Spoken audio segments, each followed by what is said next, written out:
સૌથી પહેલા તો બોલશું જોરથી જય શ્રી રામ, જય શ્રી રામ, જય શ્રી રામ, જય શ્રી રામ, જય શ્રી રામ, જય શ્રી રામ. તમને બધાને ખબર છે ને આજે કયો દિવસ? ગુરુ પૂર્ણિમા, બરાબર? અને તમને બધાને એ પણ નવાઈ લાગશે કે હું તો અહીંયા ભણીને ગઈ. તો આજે ગુરુ પૂર્ણિમાના અવસરે મને બોલવાનો મોકો મળે છે ત્યારે કહીશ કે અત્રે ઉપસ્થિત મહેમાનો, સ્કૂલના શિક્ષકો અને સ્કૂલ એ બધાનો પહેલા તો આભાર. જ્યારે હું અહીંયા 1993 થી 98 સુધી કે જેવાય ને જીવનની અંદર ફર્સ્ટ વખત પ્રથમ ધોરણ ભણવા માટે હું જ્યારે અહીંયા આવી તે મારા શિક્ષક હતા પ્રવીણાબેન. મારો ક્લાસ હતો અહીંયાથી સીધો લાઈનમાં છેલ્લો. બીજા ધોરણમાં હતા મારા સકીનાબેન. વાહ. ત્રીજા ધોરણના હતા યાકુબભાઈ સાહેબ જે અત્યારે થોડાક સમય પહેલા અવસાન પામ્યા. સરસ. ચોથા ધોરણમાં હતા મીનાબેન. અને પાંચમા ધોરણમાં પણ એ શિક્ષકનું નામ યાદ નથી, શાયદ મીનાબેન ચશ્માવાળા હતા, એ યાદ નહીં. મીનાબેન પટેલ. મીનાબેન પટેલ, બરાબર. એટલે હું પણ આ શાળાની અંદર 1 થી 6 ધોરણ ભણી છું. શિક્ષકોએ એ વખતે પણ સારું ભણાવ્યું છે, અત્યારે પણ ભણાવ્યું છે. જે પણ કંઈ છું અત્યારે એ સ્કૂલ થકી છું. આ સ્કૂલે અને શિક્ષકોએ મને ઘણું બધું શીખવ્યું છે.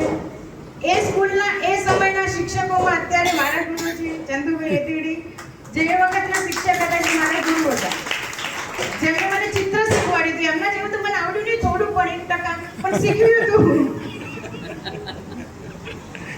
સરસ. બાળકોને ખાલી એક જ મારે પ્રશ્ન પૂછવો છે કે તમને ખબર છે કે ગુરુ અને શિષ્યની અંદર એક એવા ગુરુ અને શિષ્ય હતા જેને પોતાનો અંગૂઠો કાપી અને ગુરુને દક્ષિણામાં આપી દીધો. બોલો કોણ હતા એ શિષ્ય કોણ હતા અને ગુરુ કોણ હતા?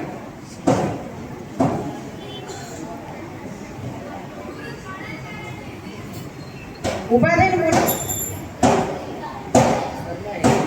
બોલો બોલો. ગુરુ દ્રોણાચાર્ય, શિષ્ય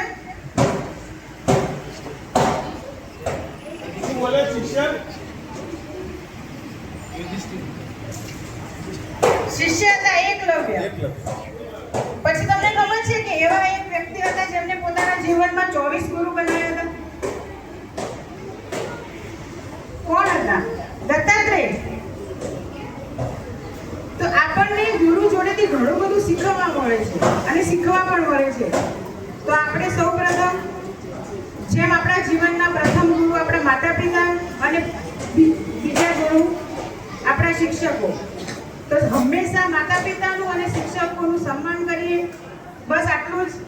અને આ શાળામાં મને બોલવાનો અને એક મહેમાન તરીકે આવવાનો મોકો મળ્યો એ બદલ શાળા વતીનો, સ્ટાફનો, શિક્ષકોનો, શાળાનો બધાનો ખૂબ ખૂબ ધન્યવાદ. અને કહેતા પણ નવાઈ